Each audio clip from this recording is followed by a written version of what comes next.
I'm Barakatah Yahweh, Barakatah Yahweh Shah, Barakatah Yahweh, Barakatah Yahweh Shah, Ba'ashem, Rakakwadash.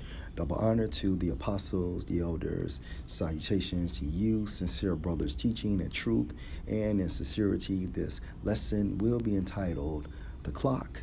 Lord will you are edified by sourceNDTV.com. And this article is entitled How Long Till Midnight? The doomsday clock is about to be reset again. Doomsday. According to the etymon, doom means what? Judgment.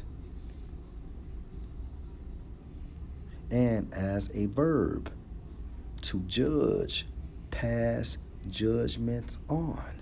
Keep this in mind.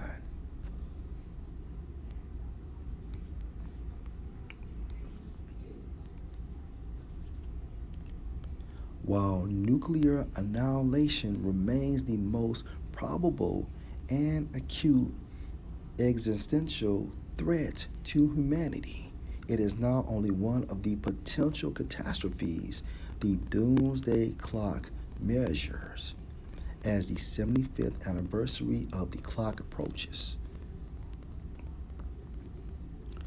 The clock, currently at 100 seconds from midnight, the metaphorical time when the human race could destroy the world with technologies of its own making. And guess what? It will happen. Case in point.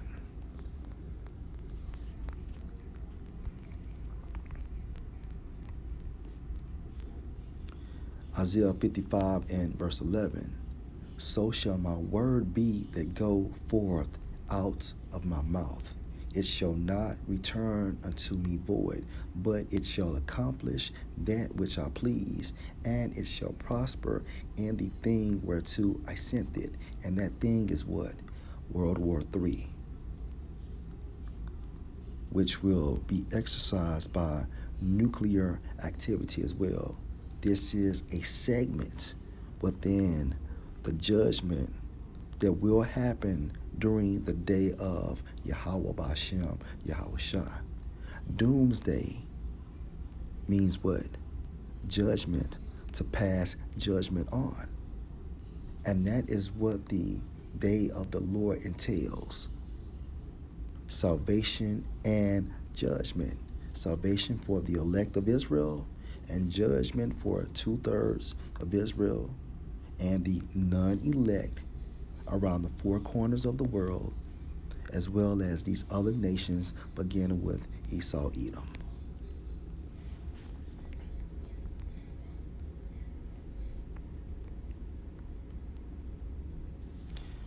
Amos 5 and 18. Woe unto you that desire the day of the Lord Yahweh.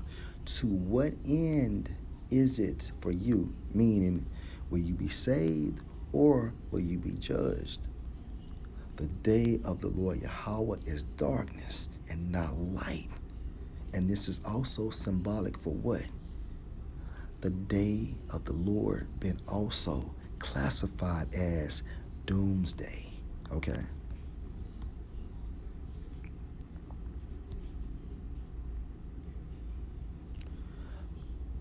The metaphorical time when the human race could destroy the world with technologies of its own making, hence World War III.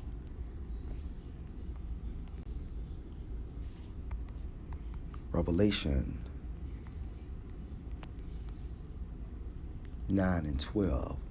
One woe is past, and behold, there come two woes more hereafter.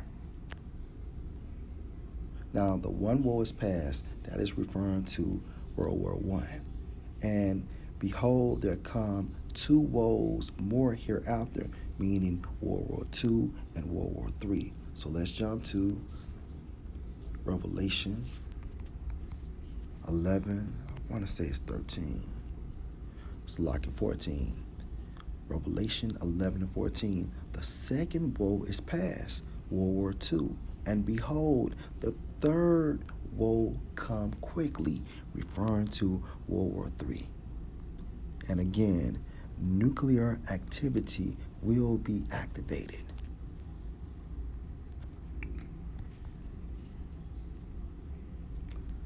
The hands have never before been this close to midnight. There is scant hope of it winding back on what will be its 75th anniversary. And guess what? We are in the end of Esau's rulership. There's no going back. Things will continue to move forward. As you can hear the sound of the alarm in the background, it's all spiritual.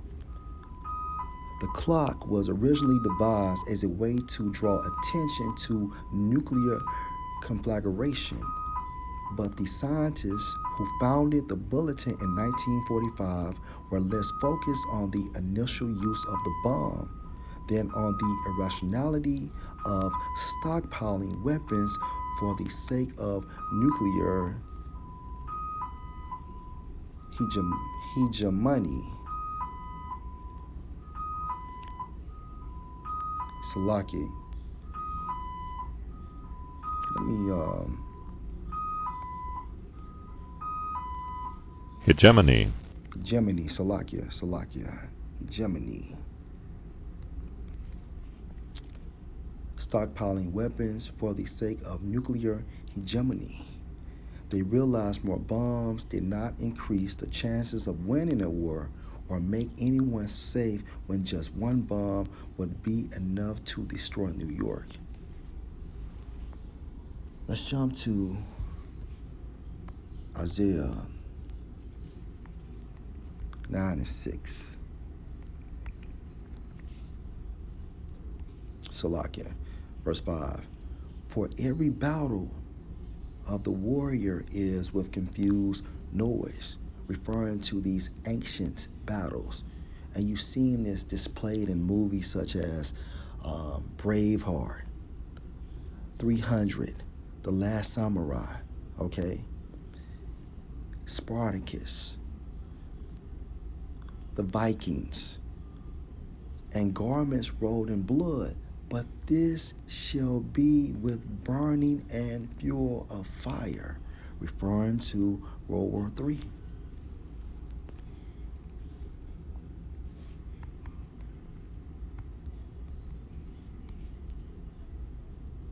Joel 2:2, a day of darkness and of gloominess. Also, doomsday, a day of darkness and of gloominess and doom. Remember, doom means to pass judgments on. A day of clouds and of thick darkness. The morning spread upon the mountains, a great people and a strong. There has not been ever the like, referring to these nuclear missiles. Neither shall be any more after it, because once Yahweh Ba'ashem utilized these people, referring to nuclear missiles, they will never exist again, even to the years of many generations. A fire devour before them, and behind them a flame burn. The land is as the Garden of Eden before them, meaning prior to them making contact. The land is considered what? A paradise, meaning before they make contact, because once nuclear activity has been exercised and those missiles go to their assigned lots, they will destroy everything they fall upon. And behind them a desolate wilderness. I just broke that down. Yea, and nothing shall escape them. Hence, doomsday. Let's go to Joel 3:1. For behold, in those days and in that time, when I shall bring again the captivity of Judah and Jerusalem, meaning what? Us being freed from the captivity of Esau. Verse 2, I will also gather all nations and will bring them down into the valley of Yahweh which means Yahweh's judgment, hence doomsday. And it should be also called Yahweh Ba'ashem, Yahweh Shah's doomsday. And will plead with them. Plead means what? Judge.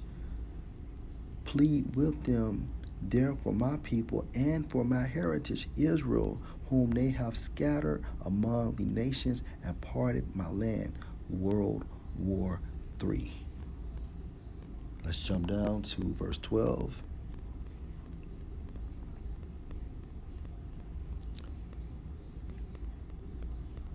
Let the heathen be wakened and come up to the valley of Yahweh. All right, location Middle East.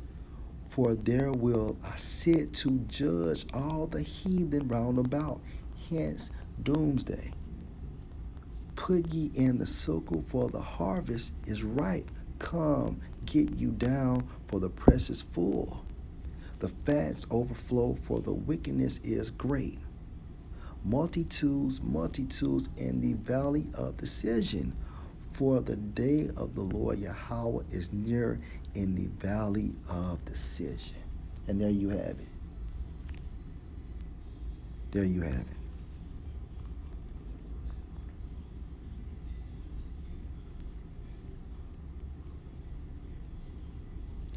There is scant hope of its winding back on what will be its 75th anniversary. This will happen. This will happen. Lord will, you're at a Shalom.